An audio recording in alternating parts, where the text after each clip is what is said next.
இப்போ நீங்க உயிருக்கு பயந்து ஓடுற ஒவ்வொரு நொடியும் உண்மையிலே நீங்க வாழ்றத நிறுத்திடுறீங்கன்னு யாராவது உங்ககிட்ட சொன்னா எப்படி இருக்கும்? ரொம்ப அதிர்ச்சியா இருக்கும்ல. ஏன்னா நம்ம எல்லாருமே உயிரை கையில புடிச்சிட்டு தானே வாழ்ந்துட்டு இருக்கோம். ஆமா. இன்னைக்கு நாம பேசப் போற விஷயம் உங்க தூக்கத்தை கெடுக்கலாம் அல்லது இதுவரைக்கும் நீங்க வாழ்க்கைய பார்த்த விதத்தையே தலைகீழா புரட்டி போடலாம். இந்த ஆழமான உரையாடலுக்கு உங்களை வரவேற்கிறேன். கண்டிப்பா. இன்னைக்கு நம்ம அலசப் போற மூலக்குறிப்புகள் ரொம்பவே சுவாரஸ்யமானது. ஆமாம். ஓஷோவோட தம்மபதம் சொற்பொழிவுகள்ல குறிப்பா அந்த 97வது ஆடியோல இருக்கிற சில மிக ஆழமான முரண்பாடுகள் நிறைஞ்ச கருத்துக்களை தான் இன்னைக்கு நாம ஆழமா பார்க்க போறோம். இது பாத்தீங்கன்னா வெறும் தத்துவ சொற்பொழிவு கிடையாது. நம்ம அன்றாட வாழ்க்கையில நம்ம எப்படி நம்மளையே ஏமாத்திக்கிறோம்னு காட்டுற ஒரு தெளிவான கண்ணாடி இது. சரி, இது கொஞ்சம் ஆழமாகவே பார்ப்போம். ஓஷோவோட கருத்துக்கள் எப்படி நம்ம சிந்தனைய உடைக்குதுன்னு தெரிஞ்சுக்க ரொம்ப ஆவலா இருக்கு. எனக்கும் அதே உணர்வு தான். நாம எப்போதுமே வாழ்க்கைய ஒரு நேர்கோட்டுல வச்சு பார்க்கவே விரும்புறோம் இல்லையா? ஆமா, நல்ல விஷயங்களை செஞ்சா நல்லதே நடக்கும், ஆரோக்கியமா இருந்தா மரணத்தை தவிர்க்கலாம், இப்படி ஒரு கணக்கு வழக்கு தான் நம்ம கிட்ட எப்பவுமே இருக்கு. எக்ஸாக்ட்லி. ஆனா ஓஷோ என்ன சொல்றாருன்னா, இந்த பிரபஞ்சமே முரண்பாடுகளால், அதாவது பாரடாக்ஸால் ஆனதுங்கிறாரு. முரண்பாடுனா ஒன்றையொன்று எதிர்க்கும் விஷயங்கள், அப்படிதானே? நாம அப்படி நினைச்சிட்டு இருக்கோம். ஆனா இந்த முரண்பாடுகள் ஒன்றை ஒன்று எதிர்ப்பவை அல்ல, மாறாக ஒன்றை ஒன்று முழுமையாக்குபவை. இதை நாம புரிஞ்சுக்காம வாழ்க்கையோட ஒரு பாதியை மட்டும் வச்சுக்கிட்டு போராடுறதால தான் நமக்கு இவ்வளவு குழப்பங்கள் வருது. மரணம்னாலே அது வாழ்க்கையோட எதிரி, அது வந்துட்டா எல்லாமே முடிஞ்சிரும் தானே நாம நம்புறோம். ஆனா ஓஷோ சொல்றாரு, வாழ்வின் உண்மை மரணம்னா மரணத்தின் உண்மை வாழ்வுங்கிறாரு. அதாவது இருள் இல்லாம ஒளிக்கு எப்படி அர்த்தம் இல்லையோ அதே மாதிரி மரணம்ங்கிற பின்னணி இல்லாம வாழ்க்கைங்கிற நாடகம் நடக்காது. கரெக்டா? மிகச்சரி. இது கேட்பதற்கு ரொம்ப தத்துவமா இருந்தாலும் இதை நடைமுறையில புரிஞ்சுக்க நம்ம ஒரு விதையையும் பூமியையும் உதாரணமா எடுத்துப்போம். சரி, ஒரு விதை முளைச்சு வரணும்னா பூமி தேவை, அதானே? ஆமா, ஒரு விதை முளைச்சு பெரிய மரமா வளர அந்த பூமி அதுக்கு ஒரு தாயா இருந்து ஆதரவு தருது. அதே மரம் காஞ்சி சருகாகி கீழே விழும்போது அதே பூமி தான் அதுக்கு கல்லறையாகவும் மாறுது. அடடா, ரொம்ப ஆழமான உதாரணம் இது. உண்மைதான். ஆக பூமியானது பிறப்புக்கும் இறப்புக்கும் ஒரே ஆதாரமா இருக்கு. நம்ம இந்திய தத்துவத்துல இதுக்காகவே ஒரு மிக ஆழமான குறியீடு இருக்கு, காளிமாதா. ஒரு நிமிஷம் காளி மாதாவை உங்க மனக்கண்ல நிறுத்தி பாருங்க. ஆமா, காளி மாதாவோட உருவமே பாக்குறதுக்கு ஒரு பெரிய முரண்பாடு மாதிரி தானே தோணும். எப்படி சொல்றீங்க? ஒரு கையில அபயம் தந்து கருணையோடு இருப்பாங்க, ஆனா கழுத்துல பார்த்தா மனித மண்டையோடுகளை மாலையா போட்டிருப்பாங்க. எக்ஸாக்ட்லி. காளிமாதா வெறும் தாய்மையின் அடையாளம் மட்டும் கிடையாது, அவங்க காலத்தின் அடையாளம், அதாவது மரணத்தின் அடையாளம். ஓஹோ, பிறப்பு எங்கிருந்து வருதோ அங்கேதான் மரணமும் நிகழ்கிறது அப்படிங்கிற ஆழமான உண்மையை குறிக்குது அது. ஆமா, இது ரெண்டும் ஒரு பறவையோட இரண்டு சிறகுகள் மாதிரி. இரண்டு சிறகுகளும் சேர்ந்து செயல்பட்டாதான் பறவையால பறக்க முடியும். அப்போ மரணத்தை நீக்கிட்டு வாழ்க்கையை மட்டும் பார்க்க நினைக்கிறது ஒரு சிறக வெட்டிட்டு பறக்க நினைக்கிறதுக்கு சமம். ரொம்ப சரியா சொன்னீங்க. இந்த பிரபஞ்ச இயக்கம் அப்படி செயல்படுறதே இல்ல. இங்கதான் விஷயம் ரொம்ப சுவாரஸ்யமா போகுது. இப்போ இதை கேட்டுட்டு இருக்கிற ஒருத்தருக்கு இப்படி தோணலாம்ல, நான் நாளைக்கே இறந்துடுவேன், மரணம் எப்போ வேணா வரலாம்னு நினைச்சுக்கிட்டே இருந்தா நான் ஏன் வேலைக்கு போகணும்? அது நிறைய பேருக்கு வர்ற இயல்பான சந்தேகம்தான். ஆமா, ஏன் என் குடும்பத்துக்காக கஷ்டப்படணும்? எதிர்காலத்தை நோக்கி நான் ஏன் பிளான் பண்ணணும்? இந்த சிந்தனை ஒரு விரக்தி மனப்பான்மையை, அதாவது ஒரு நெகிழசத்தை கொண்டு வராதா? இது மிக முக்கியமான கேள்வி.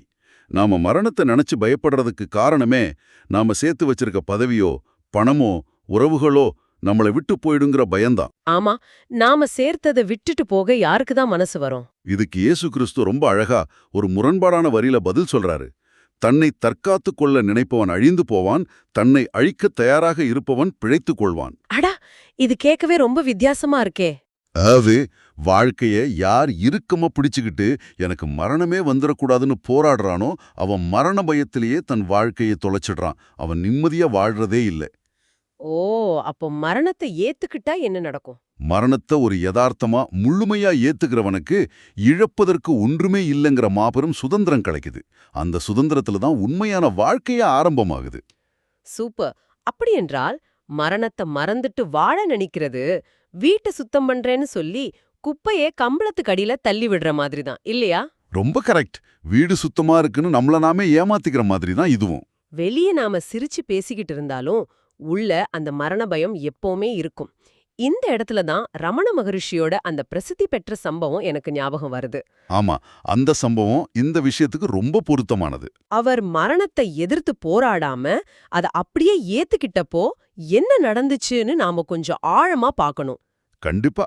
ரமண மகரிஷிக்கு சின்ன வயசுலயே ஒரு நாள் தான் இறக்க போறோங்கிற மிக வலுவான தீவிரமான உணர்வு வந்துச்சு. ஒரு சாதாரண மனிதனா இருந்தா அந்த நேரத்துல என்ன பண்ணிருப்பான்? பதறி போயிருப்பான், உதவிக்கு யாரையாவது கூப்பிட்டிருப்பான், இல்ல டாக்டரை தேடி ஓடிருப்பான். ஆனா ரமணர் முற்றிலும் மாறுபட்ட ஒன்ன செஞ்சார், அதானே? ஆமா, சரி மரணம் வருதுன்னா வரட்டும், அதை எதிர்கொள்வோம், எதுதான் சாகுதுன்னு கவனிப்போன்னு தரையில அப்படியே படுத்துக்கிட்டாரு. மரணத்தை அவர் எதிர்க்கவே இல்ல. அட நிஜமாவா? அப்படியே படுத்துட்டாரா?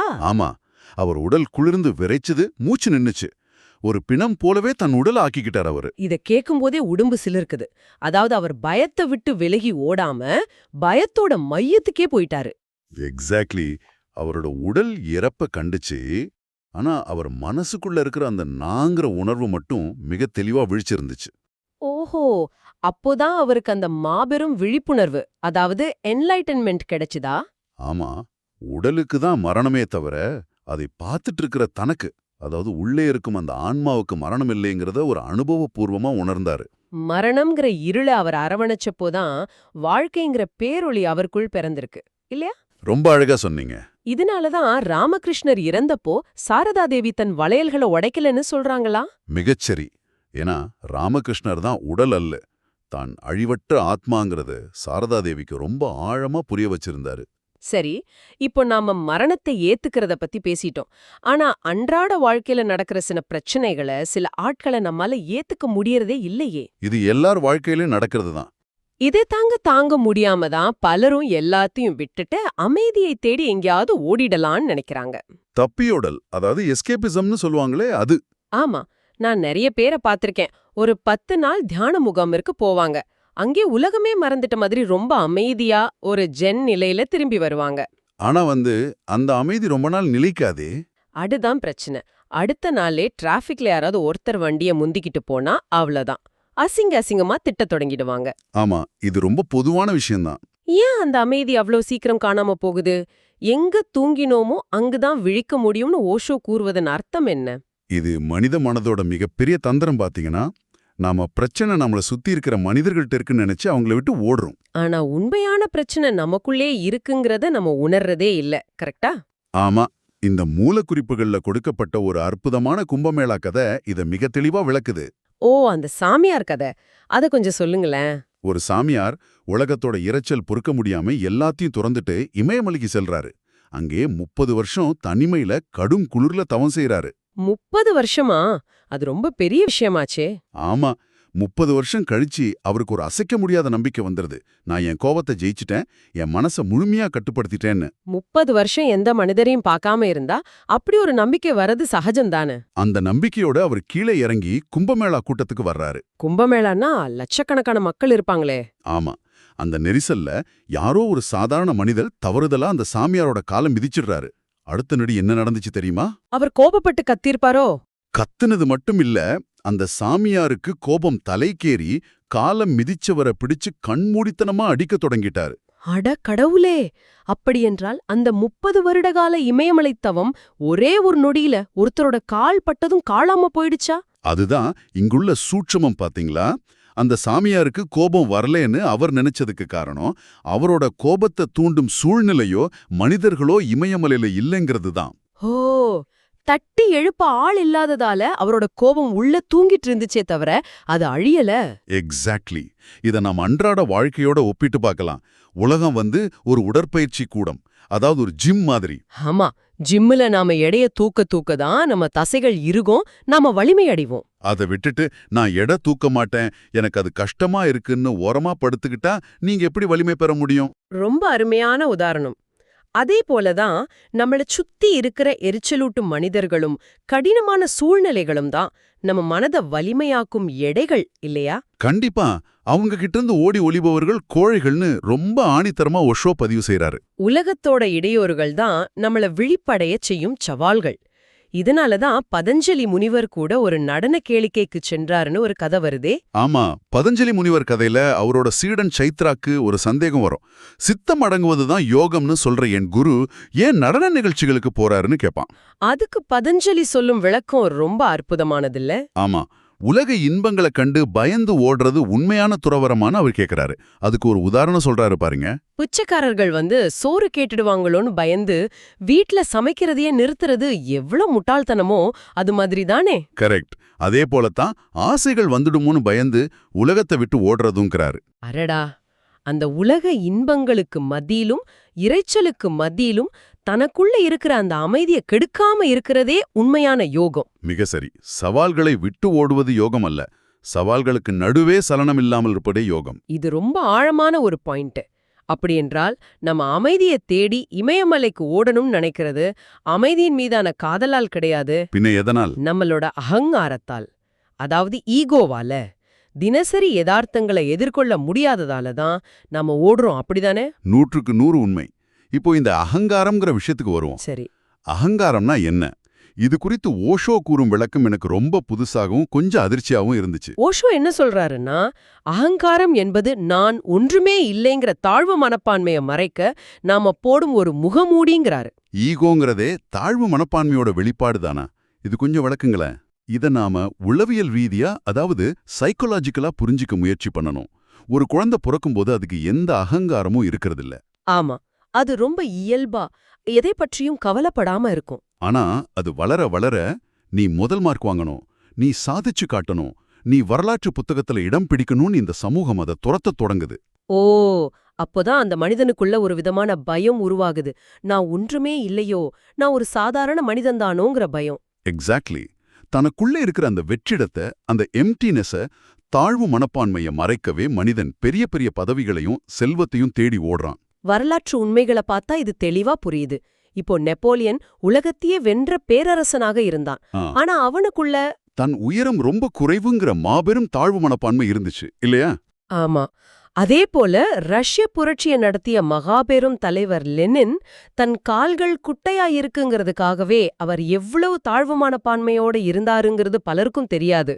அவங்க வெளியே எவ்வளோ பெரிய சாம்ராஜ்யத்தை உருவாக்குனாலும் உள்ள அந்த அகங்கார புண்ணு இருந்துகிட்டே தான் இருந்துச்சு பாத்தீங்களா? அதாவது என்னதான் விலை உயர்ந்த கோட் சூட் போட்டிருந்தாலும் உள்ளே இருக்கிற அந்த நடுக்கம் போறதே இல்லைங்கிறீங்களா? மிகச் சரியான வார்த்தை. எனக்கு இங்க ஒரு கதை ஞாபகம் வருது. அந்த புனர்மூஷிகோபவ, அதாவது மீண்டும் எலியாக மாறும்ங்கிற கதை. ஆமா, அந்த முனிவரும் எலியும் வர்ற கதை தானே, சொல்லுங்க. ஒரு காட்டுல ஒரு முனிவர் தியானம் செஞ்சுட்டு இருக்காரு. அப்போ ஒரு எலி பயந்து ஓடி வந்து அவர்கிட்ட தஞ்சம் அடையுது. அது ஒரு பூனைக்கு பயந்து ஓடி வருமே. ஆமா, பூனை துரத்துதுன்னு தெரிஞ்ச உடனே முனிவர் தன் தியான வலிமையால அந்த எலிய ஒரு பெரிய பூனையா மாத்துறாரு. கொஞ்ச காலம் கழிச்சு அந்த பூனை ஒரு நாயை கண்டு பயந்து ஓடி வருது. உடனே அவர் அதை நாயா மாத்துறாரு. கரெக்டா? கரெக்ட். கடைசியில அது ஒரு புலிய கண்டு பயந்து வரும்போது அது ஒரு கம்பீரமான சிங்கமாகவே மாத்திடுறாரு முனிவர். ஆனா அந்த சிங்கம் என்ன செய்து தெரியுமா? தன்னோட பழைய நிலைய மறந்துருமா? அது ஒரு நாள் அந்த முனிவரைய அடிச்சு கொல்ல வருது. அப்ப முனிவர், நான் கொடுத்த உருவத்தையே வச்சுக்கிட்டு என்னைய கொல்ல வரியா, மீண்டும் எலியாகவே மாறிவிடு, அதாவது புனர்மூஷிகோபாவன்னு சாபமிடுறாரு.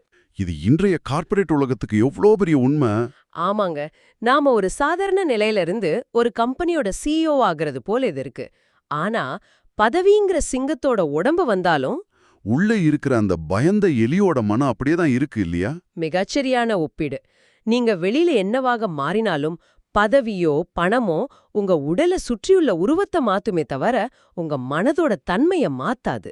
நம்மள பாதுகாத்துக்கு நாம உருவாக்குற இந்த பதவிகள், பெருமைகள்ங்கிற அகங்காரம் தான் கடைசியில சிங்கமா மாறி நம்முடைய நிம்மதியையே அழிக்க பாக்குது. அப்படியென்றால் நான் இதிலிருந்து எப்படி தப்பிப்பது?